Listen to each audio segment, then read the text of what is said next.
Bom, é assim, eu tenho um berço musical. Eh, eu sou meio de uma época que fazia parte da cultura colocar a menina estudando piano.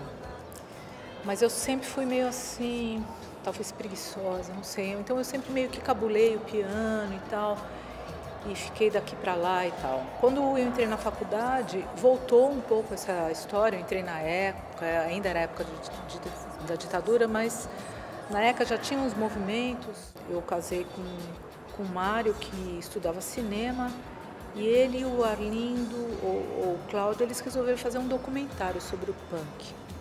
E daí que eu fui para o Bom Retiro com eles, acompanhei. E foi quando eu vi Os Inocentes.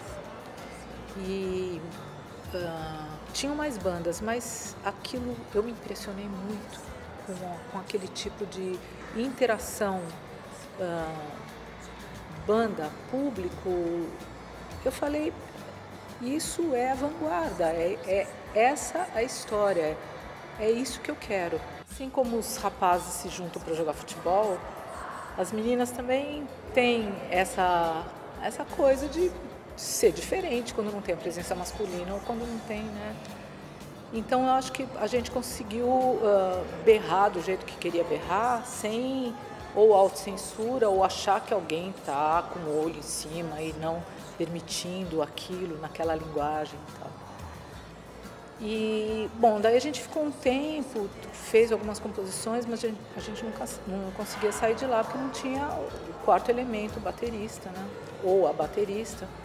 Não tinham, não haviam mulheres que tocavam bateria na época, não que eu me lembre. E daí um belo dia, foi assim, o Miguel Barella falou que eu devia, olha, vai ver um guitarrista que toca não sei aonde. Eu fui ver, era o Traje a Rigor e tinha o Edgar. Daí eu conheci o Edgar e tal, daí ele foi em casa e viu o ensaio da gente. E ele se apaixonou pelas Mercenárias, pelo que a gente estava fazendo. E ele se propôs a tocar bateria. Edgar, ele foi a mercenária, né? Porque ele veio com um conceito de bateria para a banda. E isso era tudo que a gente precisava, porque como guitarrista, ele veio com uma linguagem de bateria diferente, não uma linguagem normal de rock and roll. Então fechou e daí a gente pegou e fez um show abrindo o Ira num Rosa Proibida, num bar ali perto do Ibirapuera. Então foi a nossa inauguração. Eu não sei se a gente tinha muito a consciência, agora somos uma banda, ou então, sabe assim, eu acho que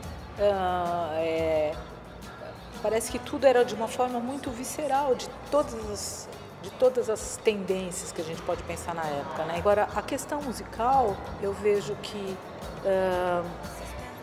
todo mundo se virou, porque também todos buscavam um pouco de informação, né? Assim, sei lá, se você vê Os Inocentes ou Clemente, eles conseguiam ter referências de bandas do exterior, né? Então, quando você quer, mesmo você não tendo o conhecimento acadêmico, você lá batalha e busca, né? Você experimenta, você explora. Eu me lembro de um dia que estava vazio, né? Sempre tinha muita gente, né? Os pés pendurados, aquelas coisas assim. Então eu tenho boas recordações. Eu acho que isso é muito importante, né? Para as pessoas e de todas as idades, porque eu também já voltei aqui em outras ocasiões. Mas eu sinto que hoje em dia está difícil. Está difícil de você aglomerar, de fazer as pessoas saírem de casa, ou então de como está o jovem hoje em dia, no que ele está interessado, né? Então, eu acho que o que a gente conseguiu na época de filas e de estar um monte de gente aqui, ver a gente quando a gente nunca teve nome. Isso aqui lotava, não é? O que é isso? É uma curiosidade de época, que talvez hoje não tenha tanto, porque todo mundo talvez se sinta acomodado, que tudo tem acesso com tudo, tem tudo no celular, mas não tem nada. O que tem? que tem? Acha que tem, na verdade parece uma grande ilusão, porque vê, mas você não vivencia, você não se desloca, você não está com as pessoas, em contato com as pessoas, vivenciando alguma novidade, alguma surpresa. Eu acho que na época tinha mais isso. Vendo a multidão